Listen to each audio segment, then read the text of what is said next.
It is my pleasure now to introduce our moderator, our officer of 32BJ, Mr. Kyle Bragg.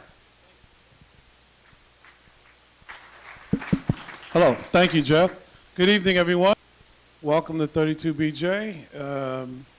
It's an amazing night. I want to first start by thanking our Thomas Shortman Training Fund for putting this together and being leaders in providing green technology training in our industry. It's absolutely something that's very important, both to our industry, to our organization, to our members, and to our next generation of workers and our own children. It's great work that we're doing here. I want to thank everyone for putting this together and allowing me to host this panel and moderate tonight's panel. I want to welcome our distinguished panelists to the dais here and begin by providing a brief context on tonight's discussion. So climate change is real. I think we all understand that and know that. Carbon dioxide grew faster in 2012 than in the previous decade. The impact of climate change is becoming all too real for all of us. New York City experienced 2 hurricanes in the past 2 years. We can do the math ourselves. The last one, Sandy, knocked out tunnels, subways, power plants, hospitals, and flooded thousands of homes. And I'm sure everyone knows of the devastating hurricane that just struck the Philippines. Although it did not hit our shores, it's very indicative of the problem, the global problem that we're confronted with. We have to ask ourselves, are these storms unusual or are they a sign of things to come? New York City is working hard to prepare for the changing world, but it won't be enough to prepare. We also have to be part of the solution. We know buildings in New York City generate almost 75% of our greenhouse emissions. Clearly, we can't replace many buildings with new buildings. Our existing buildings will have to be more efficient to reduce global warming impact. The Green Supers program is an effort to enlist building superintendents, operators, building service workers as catalysts for the change we need in our existing buildings. Tonight, we will hear how being a Green Super isn't just about completing a course or having a certificate. It's about looking at our building in a different way. We will first talk with 2 of our Green Supers and what their experience have been in their buildings. Steve Winter Associates will then report on the impact of Green Supers that they've had on their buildings. So first, I'd like to introduce to you Victor Nazario. Victor, first Green Super was Victor Nazario. Victor's a super at the Whitney, an apartment building in Midtown. Victor works for Douglas Elliman. He was one of the first Green Super pilot classes. Victor works for Douglas Elliman. Oh, I just said that. You were one of the first Green pilot classes supers. I think you know that. I don't have to repeat that. Victor is so impressed. I feel like Matt Lauer up here. Victor is so impressed that 32BJ trains that Victor was so impressed by 32BJ training staff with his knowledge and presentation skills that he was later drafted to teach courses and be an instructor. Victor is also a pastor and father of 3. He is a native New Yorker, but his family roots are in Puerto Rico, where he and his wife enjoy visiting regularly. So I turn it over to Victor. Thank you, Mr. Bragg.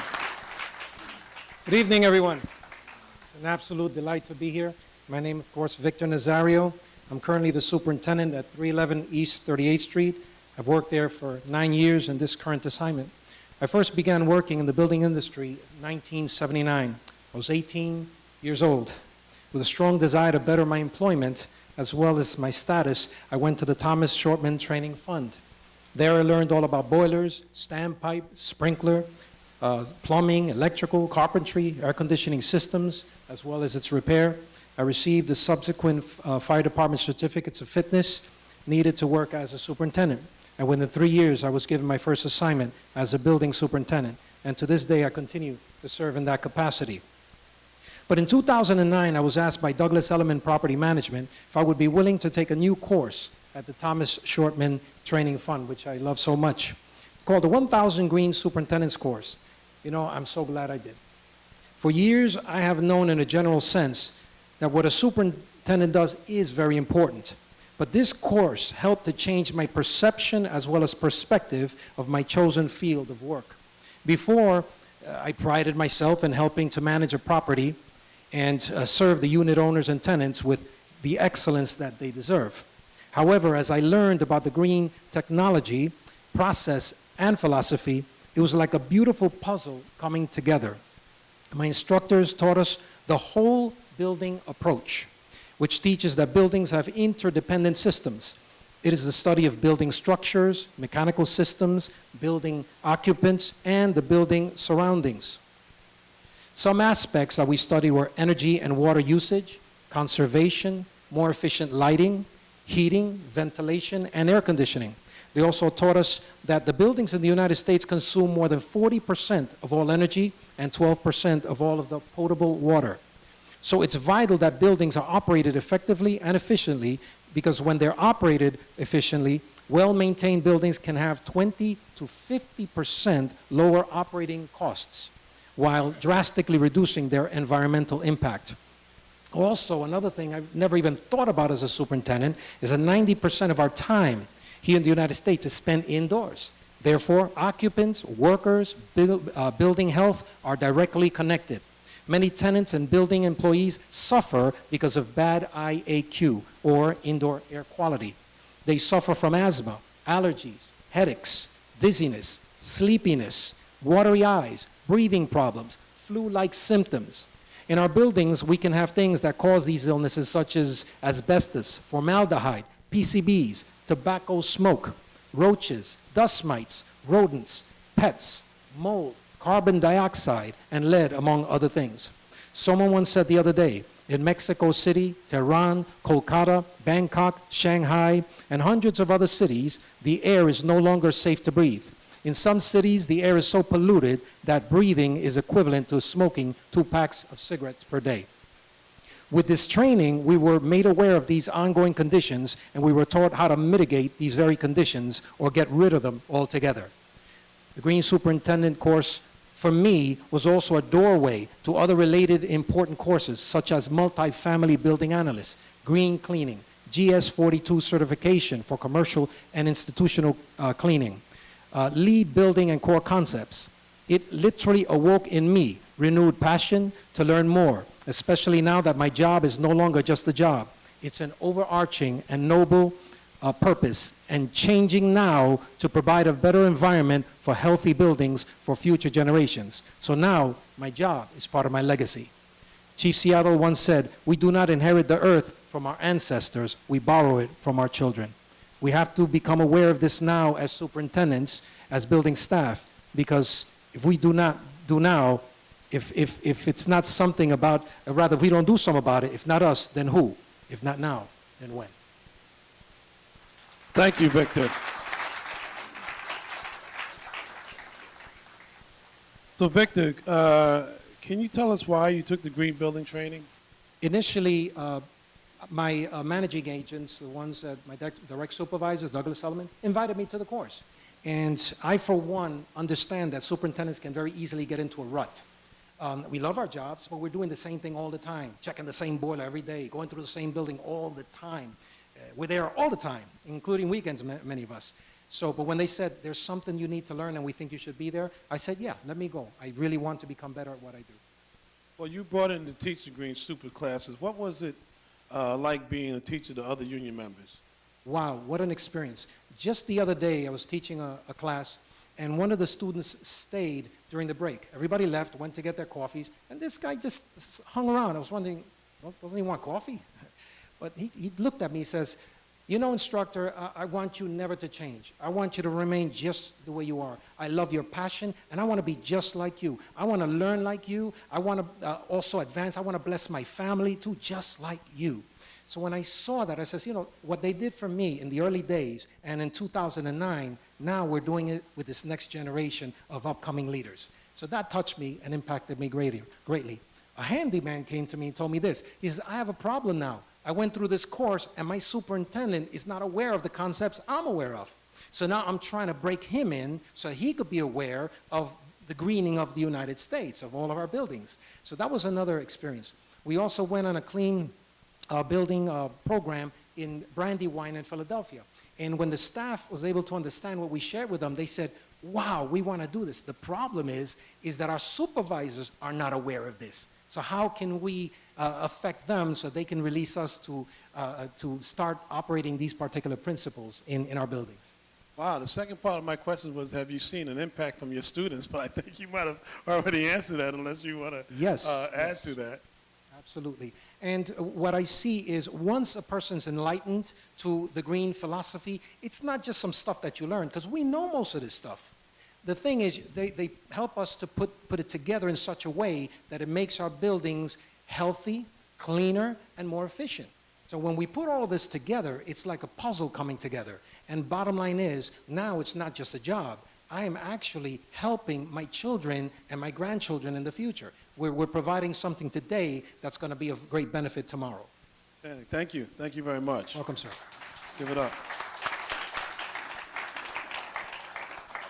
So the next green super you'll hear from tonight is Murat Olpir. Murat originates from the Ukraine and came to this country in 1995. He broke into building service as a handy person. He worked during the day and took courses of his own expense at night. He joined 32BJ in 1999, took advantage of the training program, and went on to become a resident manager at the Bridgewater Towers in Coney Island. Since then, he has managed residential and commercial buildings and has joined us tonight as a new resident manager of Future Condominiums, one of the buildings that was a case study for the Stephen Winter report. Murat works for ACAM Associates. Murat? Thank you, Mr. Breck. My name is Murat, and it's my honor to be here. Thank you very much.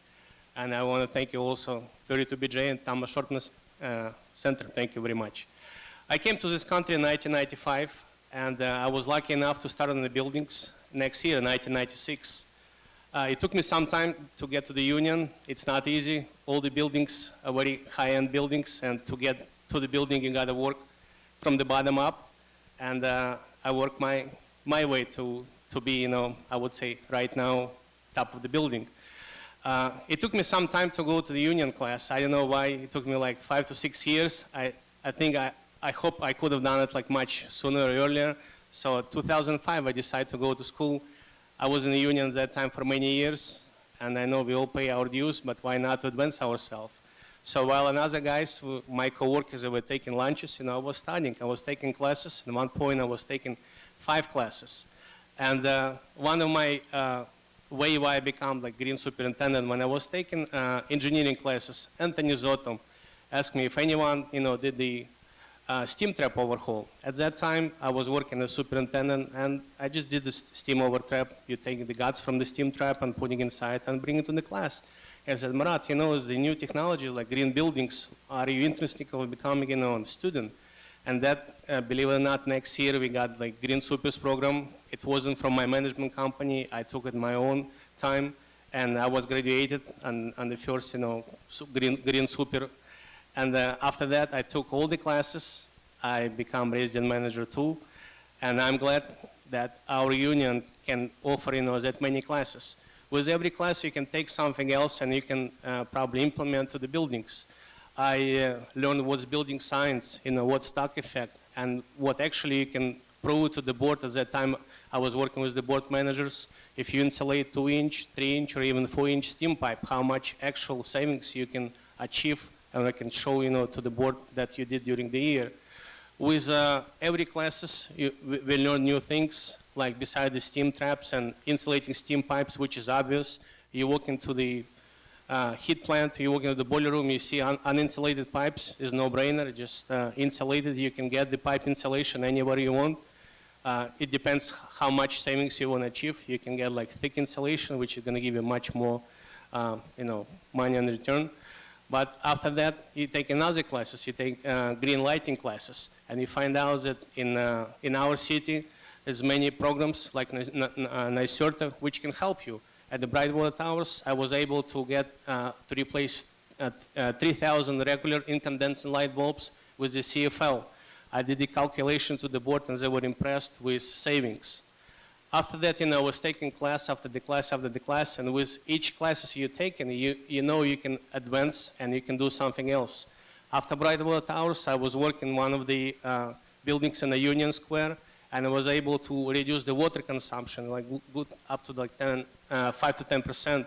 What we did, we have like 240 apartments, and on a regular turn, when the residents move out, we just replace aerators to 1.8 gallon per minute from 2.5. It was the easiest and cost-effective, and it saved money to the company as well. Now I'm working with the building, and it's my new building. I only been here like less than a month, and I already see how much we can do.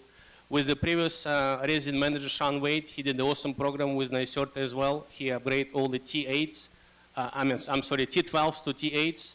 From 40-watt light bulbs, he put 32.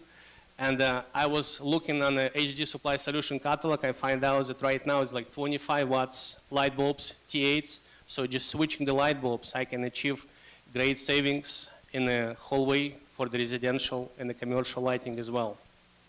Excellent, thank you. Let's give it up for Murat.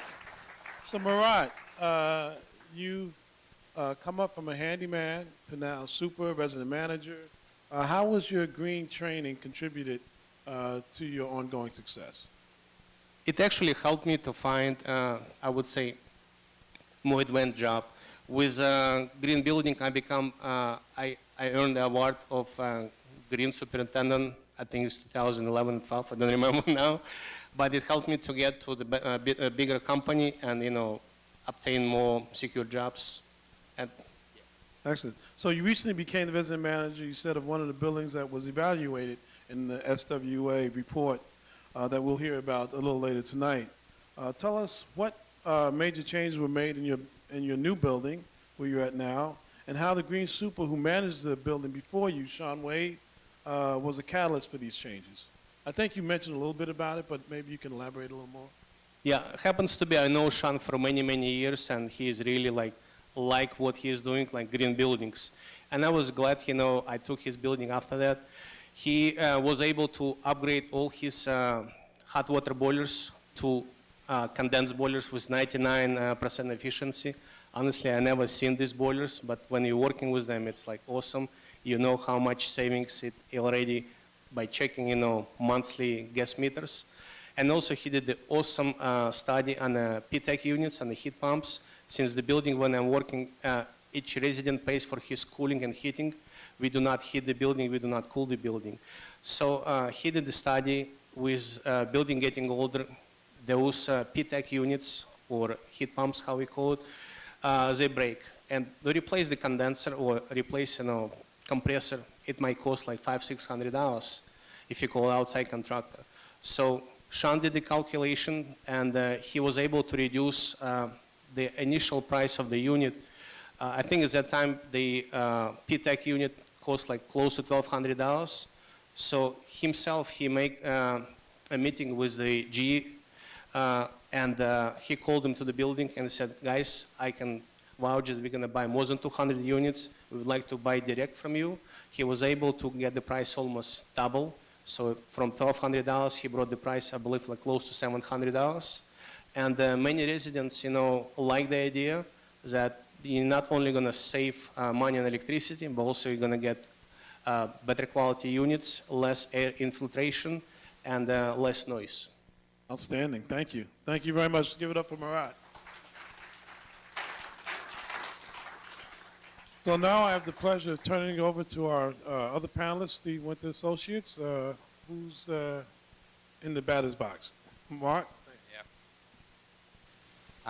Thank you very much for having us here. It's definitely an honor. Steve Winter Associates has a 40-year track record as I thought, a trusted advisor to owners and managers and operators in this industry, and we get involved in lots of new technologies. Everybody loves the new widgets and gadgets. I'm a mechanical engineer. I get it. I'm also married to a social worker, so on a daily basis am reminded that there are other perspectives in this world, and I think that's what we're here to talk about here, not the technologies, but something different. I mean, people, a very critical group of people that hold our buildings and keep our buildings together, and many people recognize the value of, but probably not enough people are having these kinds of conversations in the context of these greening the industry discussions.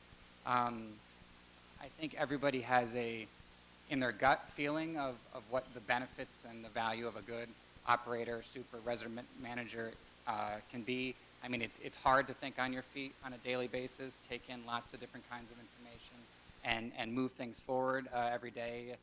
Consultants like me are, in and out of buildings in hours, and these guys are measure their time in buildings in years, and that's a difficult thing to keep the ball moving forward.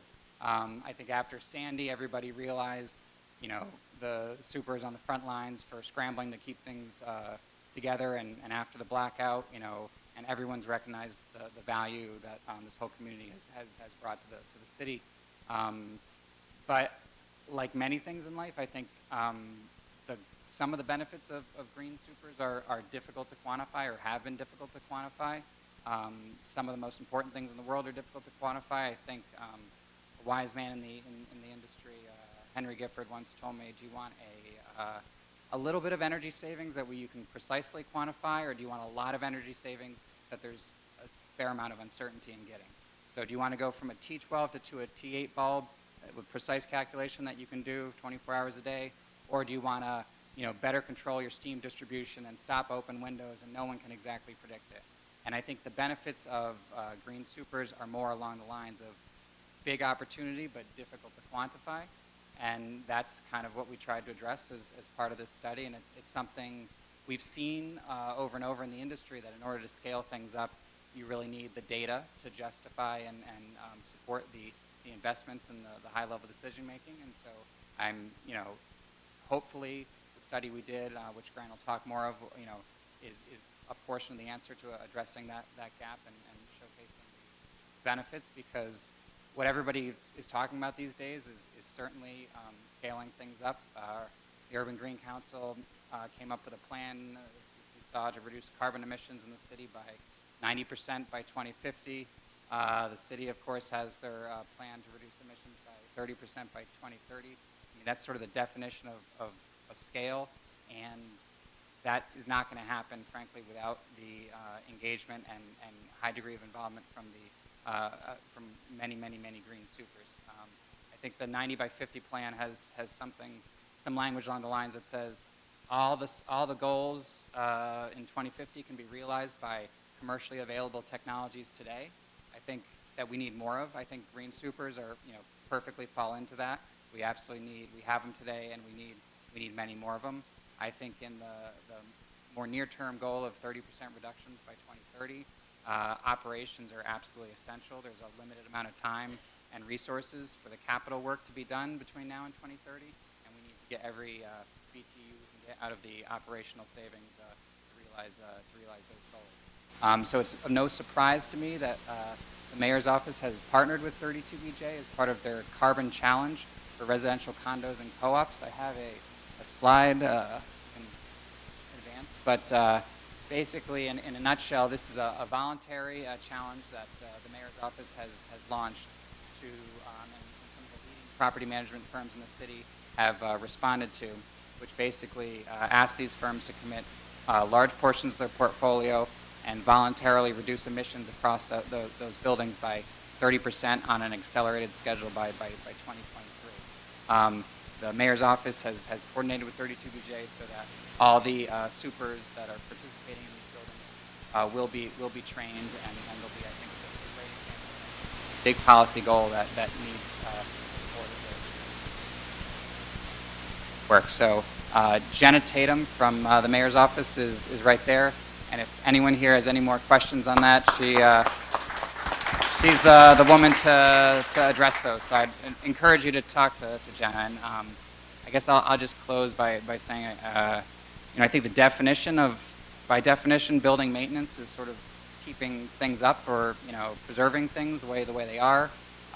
Everything we're talking about these days is about fairly radical changes to the way things are. So I think unless and until we start to think of building maintenance staff as building enhancement staff and the boots on the ground that have the expertise in the buildings and can identify the opportunities, we're not going to get to where we need to go. So without further ado, I'll turn things over to Grant Salmon in my office, who led the technical work on our study that was commissioned by 32BJ, and we'll talk through sort of highlighting some of the benefits that we tried to quantify. As a quick introduction, Grant's a senior energy consultant at Stephen Winters in a lot of buildings, frankly, and Among other things, he's will be leading the project management on a new project we're doing with Urban Green Council called There Are Holes in Our Roofs, which is modeled after There Are Holes in Our Walls study. So and we're not going to, whatever we find in that study, we're certainly not going to realize without the cooperation of all the operators in the city. But anyways, without further ado, here's Grant. Thank you. Right, so I'm here to talk this evening a little bit about what Stephen Winter Associates' role was in evaluating the 32BJ 1000 Green Supers program. We came in looking, with an objective of determining the impact and kind of answering the question, when you send a superintendent or a building operator to a training program, what are the results going to be? I think it was a pretty unclear question going in, and we found some pretty interesting results. And just to hold on for 1 second here too, my role in this project, I just want to give you a little bit of background on that. I'll get into our methods and our processes in a minute, and there's a lot of analytics that were involved. My colleagues were working diligently on this kind of in the spring and early summer of 2012, and I got pulled into the project in the summer to get the boots on the ground experience, to actually try to translate the analytics that we're seeing in the utility data and we're obtaining through survey interviews, and see how that's translating into what the supers are actually installing and applying an energy auditor's eye to it, which is really what I do kind of on a day-to-day basis, as Mark said, in and out of a lot of buildings. So I was looking to take a technical kind of energy engineering look at what the supers were implementing as a result of the training. Get into our methods a little bit.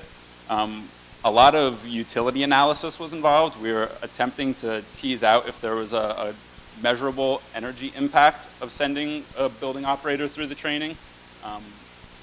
That end, we looked at 43 different buildings and put them in a software program that's called WeGoWise.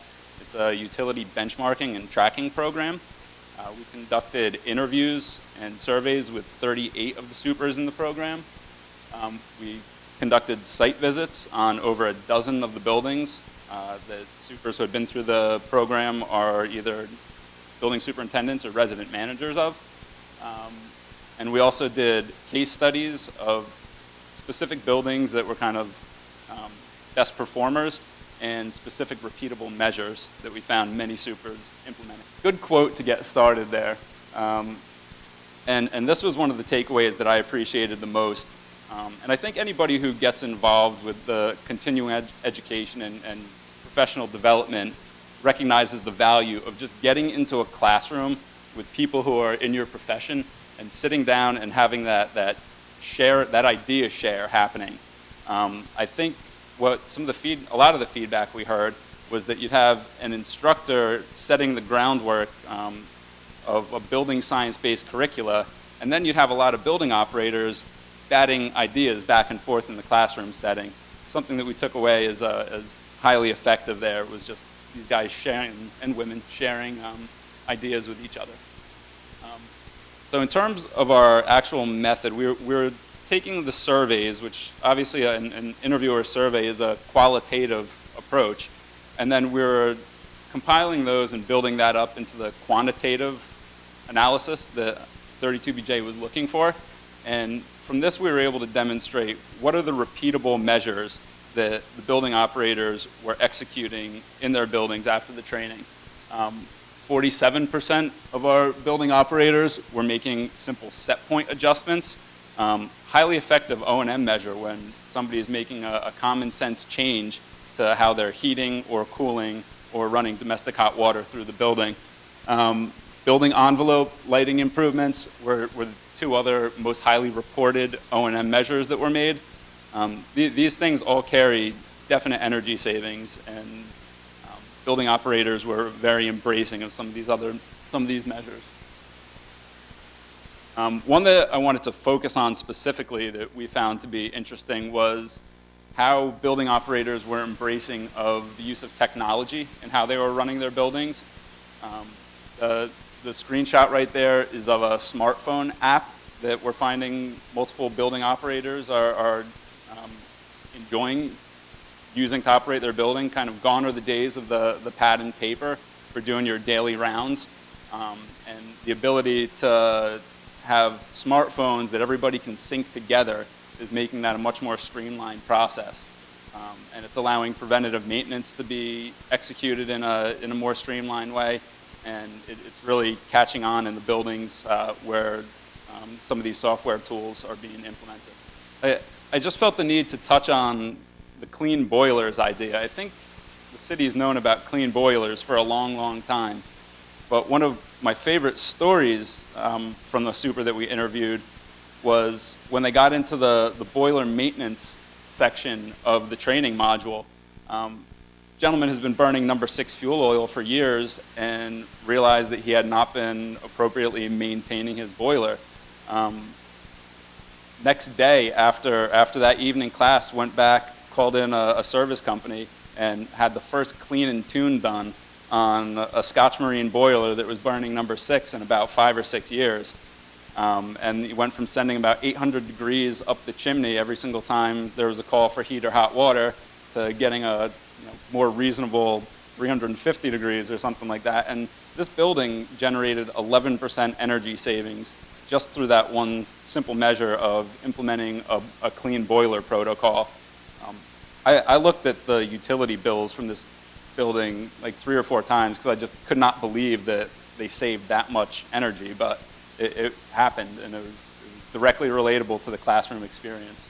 The idea of the supers getting ingrained with the value of preventative maintenance is an important takeaway as well.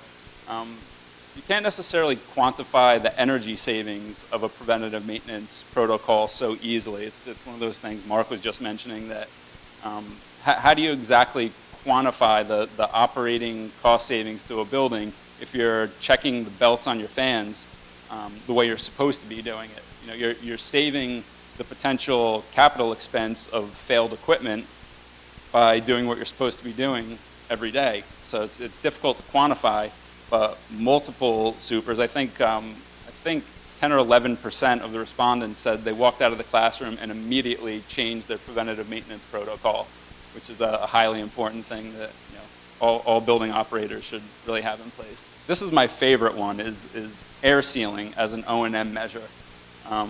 Another one of the buildings that we highlighted in an individual whole building case study gave us an excellent story about not even the energy impact, it was the quality of life and the comfort in the building. They were having an inability to control humidity issues. This is a 250,000 square foot residential building, and very nice building. They couldn't get the comfort under control. And after the program, the super began phasing in an approach of conducting aggressive air sealing in unit at the turn. And after about a year or so, he had a reasonable penetration in terms of how many apartments he'd actually been in and made these building envelope improvements. And they showed a dramatic ability to now regulate the temperature in the apartments. And he got wonderful reception from the residents of the building. On top of that, air sealing is one of the more effective energy conservation measures that we know of. And getting into apartments at the turn has the potential to, as the slide shown, 5 to 7% air infiltration reduction. So that was something that I think a lot of the supers realized that they should be going after the training. As we mentioned before, building science and the application of building science and interactions between the building envelope and the mechanical systems. That's something that the supers picked up in the training, and is something that was pretty quickly manifest in the apartment air sealing measures we heard about a lot. In line with that is, as you're tightening up the building envelope, you really need to become more aware of what the chemicals are that you're putting into the building and how you're utilizing those chemicals. Because as the building gets tighter, less air infiltration, the ability for harsh chemicals to cause health issues with the residents, it grows. So many of the supers who went through the program gave us feedback that, hey, the green cleaning products was a simple and easy thing for us to implement. We actually wound up saving money versus having a central green cleaning station like that. as opposed to buying you know, bottled chemicals. And they thought they made great strides and also got excellent feedback from the residents. Some of the last couple O&M takeaways here. That top one, the trickle-down effect. What I'm referring to there is multiple supers, resident managers. These people often have a reasonable sized staff of porters, handymen, whatnot, working underneath them. And multiple people reported that after coming through the program, they were so enthusiastic when they got back into the building that their handymen became interested in these new initiatives that they were starting to roll out. And then the next thing you know, you have the super and you have 5 handymen, and they were all running around with their smartphone app. And you know, all of a sudden it had become like this high-tech building operations thing going on. And it's something that never would have happened without the training. It was infectious to a lot of kind of lower level building staff who are interested in it. The ability to start rolling out whole building process improvements. One that stuck out that we heard multiple times was actually getting a formal steam trap maintenance protocol going instead of just addressing traps when they fail. That's just a great example. There were others. The Go Green bullet there refers to recycling programs. The program touched on, you know, how can you reuse existing products that are already in the building. And a couple of supers gave us feedback that they started furniture recycling programs and reclamation programs where they would use a space in the basement of the building, and if somebody was getting rid of a dresser, they'd bring it down there, and then the community was kind of rallying in this space, and they'd be refurbishing and painting and donating various different recyclable goods, and it really fostered a great community spirit. The long-term impact of the O&M changes. So again, in our role in this project, we were really trying to take a quantitative look at the impact that the program had. It was our opinion coming away that what you really need to be looking at is, like, 12 months of utility data is not the right data set to be gauging the energy savings from, for example, that air sealing measure I just described, where they're going to be rolling that out at apartment turnover over the next 5 years until they hit every one. So I think what's going to be a very interesting thing to do is to take a look at these buildings 3 years, 5 years, 10 years down the line and follow the long-term trend of energy savings that will result from, you know, superintendents participating in this program. We're also going to talk about some of the specific energy conservation measures that we were looking at, and the quote that I have up there was my single favorite takeaway from this process. Almost across the board, building supers told us that this program empowered them and gave them the ability to discuss green technologies and a different course for the building with the people who are decision makers, whether that's a condo board where, you know, these people are not technical, or whether it's just the hierarchy of their company. It gave them the ability to effectively communicate the principles that they were trying to get across, and you know, in order to implement many of these energy conservation measures, they're capital measures, they're capital upgrade, they have a cost to them, and a lot of times the super needs to be able to plead his case to the decision maker that this is the right thing to be doing. And the program really empowered a lot of people to get changes made and to work an energy conservation measure into a capital plan where otherwise would not have been in there. Just again, another little survey of what people did after going through the program. Lighting was by far the most popular measure to go into buildings. I think that's the easiest to communicate and one of the first places that you start. Anybody can really understand the dollars and cents of it. But I think trickling down from there, the heating upgrades, the building envelope upgrades, controls upgrades, these are all things that people started to really push after going through the training. Cheesy little slide there, but that just illustrates my point, that it's that flow of communication from the building superintendent to the decision maker that's allowing a lot of measures to happen and a lot of energy to be saved. And just a couple of quick case studies here. First building here is the future. This is Murat's building. And I had been out at the building when the prior resident manager was out there, and we walked through, and the gentleman, Sean Wade, was enthusiastic about the changes that he had made.